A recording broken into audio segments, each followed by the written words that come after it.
और रुक रहे इस वक्त की बड़ी खबर की ओर। बड़ी खबर आपको बता रहे पश्चिम बंगाल से आ रही है, जहां हिंसा थमने का नाम नहीं ले रही है।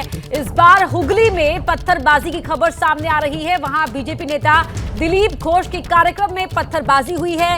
रामनवमी को लेकर एक कार्यक्रम के दौरान ये पत्थरबाजी हुई। तस्वीरें आपकी टीवी स्क्रीन पर आपको दिखा रहे हैं, एक्सक्लूसिव टीवी स्क्रीन पर आप तस्वीरें देख रहे हैं, जहां पर दिलीप घोष के कार्यक्रम के दौरान पत्थरबाजी की खबर है। इन तस्वीरों में आप अफरा तफरी को देख सकते हैं। साथ ही यहाँ पर ये भीड़ आपको नजर आ रही होगी। दरअसल ये बीजेपी नेता दिलीप घोष के कार्यक्रम में ये भीड़ आई थी। रामनवमी को लेकर ये कार्यक्रम का आयोजन यहाँ पर किया गया था, लेकिन इसी दौरान यहाँ पर पत्थर चले हैं, ये जानकारी मिल रही है। और ये तस्वीरें आपको दिखा रहे सीधे पश्चिम बंगाल के हुगली की, अब से थोड़ी ही देर पहले की तस्वीरें। मनोज हमारे सहयोगी जुड़ गई। मनोज, क्या हुआ था यहाँ पर? देखिए, दिलीप घोष की रामनवमी की रैली थी, जिसमें दिलीप घोष आज सबके साथ आगे चल रहे थे। और जब ये रैली रिश्ता से रामपुर की तरफ जा रही थी हुगली जिले में, तो वेलिंगटन जूट मिल के पास हुई है ये पत्थरबाजी। आरोप लग रहा है कि वहां पर किसी शाम का समय था और इसलिए बहुत ही सेंसिटिव इलाका रहा है पहले भी।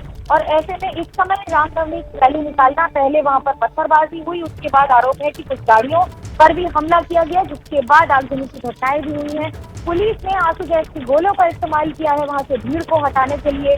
फिलहाल स्थिति अभी भी टेंशन में है और अभी भी तनावपूर्ण स्थिति बनी हुई है रिसरा के इलाके में। क्या इस यात्रा के लिए वहां पर परमिशन ली गई थी मनोज? देखिए, इस बात की कोई पुष्टि नहीं है, लेकिन बीजेपी का दावा है कि उन्होंने पुलिस को इस बात की जानकारी दी थी और अगर नहीं दी होती तो पुलिस उनको शुरुआत नहीं रोक सकती थी।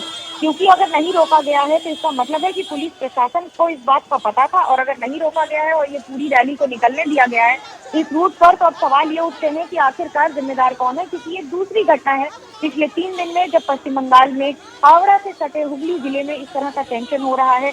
रिसरा, जिसमें कई ऐसे सेंसिटिव पॉकेट्स रहे हैं, और श्रीरामपुर से रिसरा तक का जो सेंसिटिव एरिया है पूरा, यानी कि वेलिंगटन जूट मिल और उसके आसपास का इलाका, सकरा इलाका है। आपको गलियां दिखेंगी, वो छोटी छोटी गलियां हैं और कुछ एक आसपास वहां पर धार्मिक स्थान भी हैं, जिसमें इस समय शाम का समय और रमजान का समय होने के कारण लोगों का इकट्ठा होना लाजमी है। और उसके बीच से निकलती हुई एक यात्रा पर जिस तरह से बंगाल में गतिविधियां बढ़ रही हैं, जिस तरह से टेंशन बढ़ रहा है और ये तनाव बढ़ रहा है, ये अपने आप में एक बार फिर सवाल के घेरे में ला रहा है प्रशासन को और उनके द्वारा दी गई अनुमति या नहीं अनुमति दिए जाने को।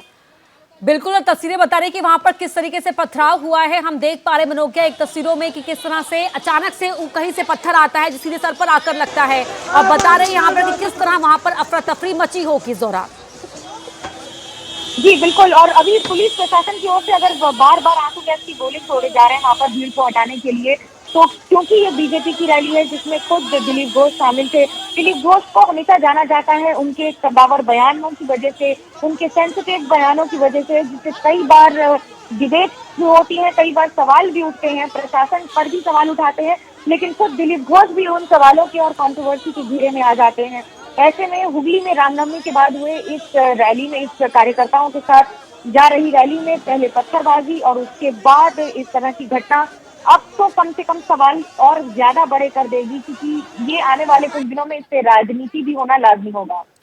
बिल्कुल मनोज, जिस तरह से आप बता रही हैं कि पहले से ही पश्चिम बंगाल में लगातार हिंसा की घटनाएं सामने आ रही थी और अब एक बार फिर से इस तरह की घटना का सामने आना कहीं ना कहीं बहुत बड़े सवाल खड़े करता है कि अगर परमिशन ली गई थी, पुलिस को जानकारी दी गई थी इस आयोजन को लेकर, तो फिर आखिरकार वहां पर कहां किस स्तर पर चूक हो गई कि अचानक से पथराव शुरू हो गया।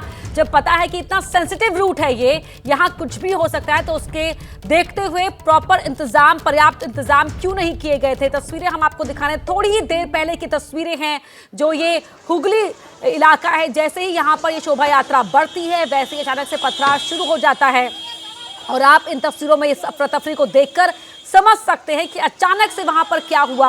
और उसके बाद जब पथराव शुरू हो गया तो स्थिति किस तरह से लगभग अनियंत्रित हो गई। लेकिन अभी मनोज्ञा बता रही है हमारी सहयोगी मौके से कि वहां पर अभी फिलहाल हालात काबू में बताए जा रहे हैं। मनोज्ञा जी बिल्कुल, आंसू गैस की गोले छोड़े हैं, जिसके बाद कम से कम भीड़ को तो हटा दिया गया है। एक मिनट रुकिए, दिलीप घोष कुछ कह रहे हैं, एक बार सुन लेते हैं उनको। देखिए, इतनी लंबी शोभा यात्रा, पूरा टाउन घूम रहा है, हजारों लोग हैं, बच्चे हैं, महिलाएं हैं, उनके ऊपर अचानक पथराबाजी होती है। हावड़ा का दूसरे घटना होने के बाद भी सरकार कितना सचेत है मुझे समझ में नहीं आ रहा है। तो पूरा समाज को जो अस्त व्यस्त किया जा रहा है, प्रोवोक किया जा रहा है, इसका अगर प्रतिक्रिया हो तो इसका जिम्मेदार कौन होगा? ममता बनर्जी केवल राजनीति देखती हैं, नहीं तो आज ये होने की कोई संभावना ही नहीं था। पुलिस अगर पहले से और नज़र रखता है जहाँ गड़बड़ होता है, जो लोग गड़बड़ करते हैं, तो ये घटना नहीं होती। पत्थरबाजी हुई, गाड़ी तोड़ा जा रहा है, लेकिन जो बच्चे और महिला हमारे साथ आए थे उनके ऊपर क्या होगा? वो ट्रैम्पेड हो जाएंगे। भाग रोड हो रही, पुलिस हमारे ऊपर टीयर गैस फेंक रहा है। तो सुना आपने दिलीप घोष को, जिनका मुख्य तौर पर इस कार्यक्रम का आयोजन जिनके लिए किया गया था, जो शामिल होने यहाँ पर पहुंचे थे, और किस तरह से वो सीधे आरोप लगा रहे हैं ममता सरकार पर कि यहाँ पर क्यों नहीं वक्त रहते प्रशासन अलर्ट नजर आया और एक बार फिर इस तरह की हिंसा हुई। कौन जिम्मेदार है? मनोकिया हमारे सहयोगी लगातार जुड़ी। मनोकिया जी बिल्कुल, देखिए अब इस पर राजनीति होना शुरू ही हो चुका है। बोलते बोलते जैसे हम बात कर रहे थे, और ये अपने आप में अब कई और सवाल भी उठेंगे कि अगर प्रशासन की तरफ से ये इसकी परमिशन दी गई थी तो इन इलाकों से गुजरते समय अतिरिक्त सुरक्षा व्यवस्था थी कि नहीं।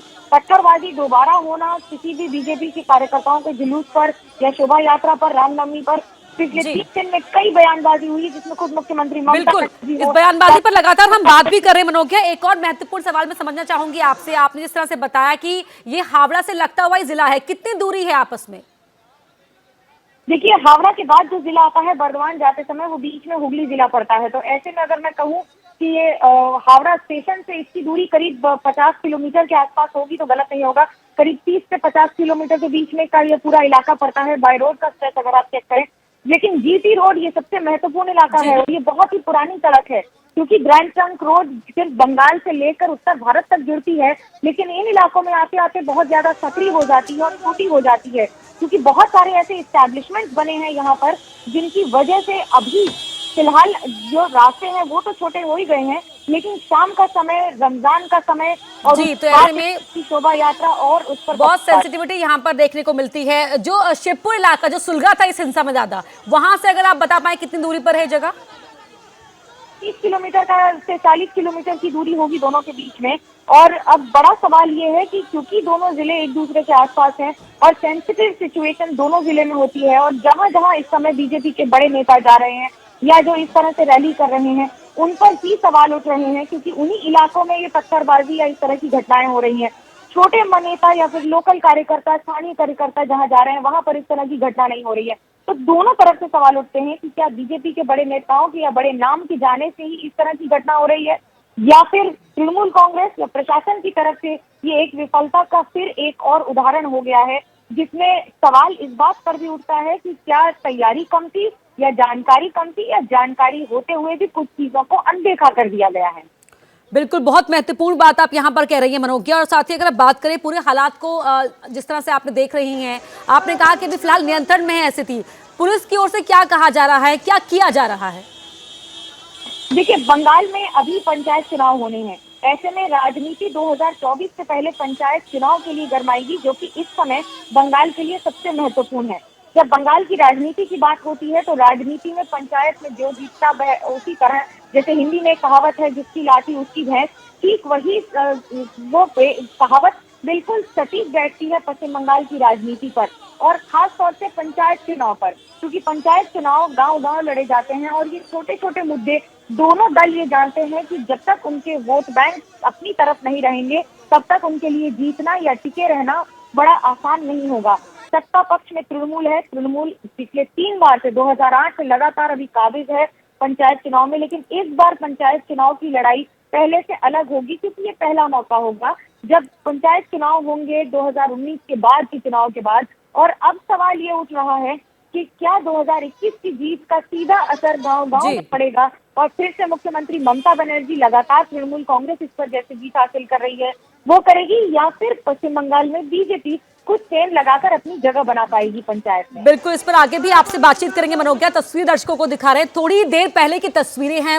पूरी तरीके से एक्सप्लेन किया मनोकिया ने कि किस तरह से यहाँ पर हिंसा भड़की, और ये शोभा यात्रा में जब पथराव हुआ उसके बाद जब अफरा तफरी का ये मंजर था वो आपको इन तस्वीरों में दिखाई दे रहा होगा। मनोकिया ने इस बात को साफ तौर पर यहाँ पर उसका जिक्र किया है कि जहां जहां पर बीजेपी के बड़े नेता जो मुख्य चेहरे हैं वो जा रहे हैं, वहां पर इस तरह की हिंसा देखने को मिल रही है। ऐसे में कई महत्वपूर्ण सवाल खड़े होते हैं। देखिए, यहाँ पर देख सकते हैं आप कि किस तरह से आगजनी यहाँ पर की जा रही है। ये पत्थर सामान आप फेंकते हुए इन तमाम लोगों को देख सकते हैं।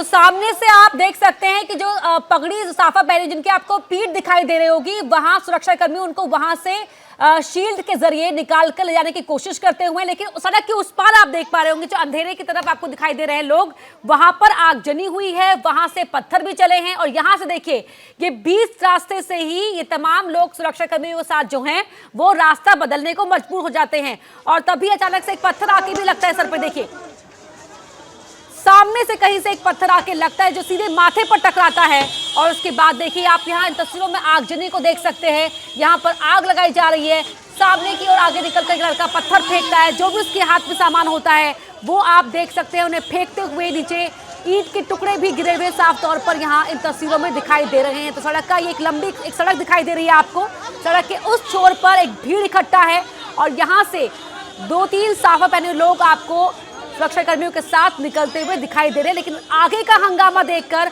आगे का दृश्य देखकर वो बीच रास्ते से ही मुड़ने को मजबूर हो जाते हैं, वापस लौटने को मजबूर हो जाते हैं। और हमारे साथ बीजेपी के नेता दिलीप घोष जी खुद जुड़ गए हैं। दिलीप घोष जी, बहुत स्वागत है आपका एबीपी न्यूज पर। सर, पहला सवाल तो यही, हुआ क्या था वहां पर? हेलो जी सर, आवाज आ रही है मेरी? हाँ बोलिए, कट रहा है जी सर, क्या हुआ था वहां पर?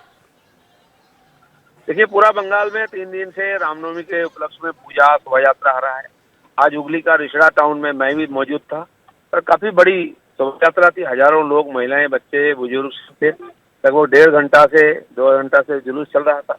काफी बड़ी बड़ी सब शोभा यात्रा के मिलकर एक जगह जा रही थी शांतिपूर्वक। अचानक मस्जिद पाड़ा के पास ही पथराव शुरू हुई और लगातार 2-3 गली से पत्थर आने लगी। मैं भी बीच में फंसा था, अभी थोड़ा उधर से बाजू में आया हूँ। पुलिस तो थे, लेकिन मुझे नहीं लग रहा कि पिछले 3 दिन पहले जो घटना हुई हावड़ा में, उससे सरकार को कुछ सीख मिलता तो सरकार बिल्कुल उसकी बंदोबस्त अच्छा करती। लेकिन मुझे नहीं लगा कि सफिशिएंट पुलिस था, नहीं तो इस प्रकार घटना नहीं होता। इतनी बड़ी भीड़, अफरा तफरी मच गई, पता नहीं और क्या क्या हुआ होगा। लोग इधर उधर भागे, इधर के लोग उधर, उधर के लोग उधर, अभी बिखर गए हैं। तो कुछ लोगों को ईटा पत्थर लगा, सर फूटा है। हमारे साथ एक MLA थे, उनका भी सर फूटा है और कुछ लोग सब इधर उधर हो गए। मैं वहीं हूँ, इधर उधर देख रहा हूँ कौन कहाँ है। पूरा शहर में लोग फैल गए हैं, एक भय का वातावरण है। कुछ लोग प्रतिक्रिया में आकर रास्ते में कुछ आग जलाने लगे हैं।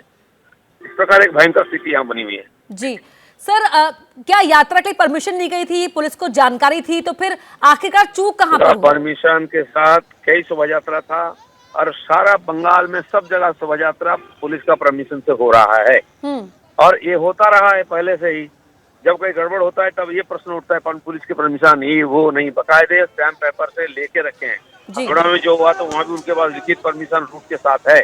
आज सरकार की तरफ से लोग बचने के लिए हमारे ऊपर उल्टा आरोप लगा रखी है। जी सर, बहुत धन्यवाद आपका हमसे बातचीत करने के। तो बीजेपी के सांसद दिलीप घोष यहाँ पर बताते हुए किस तरीके से शोभा यात्रा के लिए हर चीज जो कार्रवाई होती है, परमिशन ली गई थी, उसके बावजूद यहाँ पर इस तरह से यात्रा पर पथराव हुआ है और सीधे यहाँ पर निशाना साधा गया है कि आखिरकार क्यों नहीं, जब इस तरह की शोभा यात्रा हर साल निकाली जाती है तो फिर अचानक यात्रा में पत्थरबाजी कैसे हो गई, ये बड़ा सवाल है। तस्वीरें आपको टीवी स्क्रीन पर लगातार दिखा रहे हैं। वहां के हालात की जानकारी आपको लगातार हमारे सहयोगी मनोज्ञा दे रही है कि किस तरह पर वहां पर स्थिति बनी और फिलहाल जो स्थिति है वो नियंत्रण में बताई जा रही है। क्या मजबूरी है मेरी, बताइए। मैं अभी आपको बताती हूँ कि मैंने ओए होए होए होए नमकीन के चटकारे लेते हुए टकटकी मार के डिबेट शो को पॉज रिपीट कर कर के देख रहे हैं जोगिंदर जी। इनकी तरह आप भी देखें अपनी फेवरेट डिबेट्स को रिपीट कर और डाउनलोड कीजिए ABP लाइव ऐप अपने स्मार्ट टीवी पर।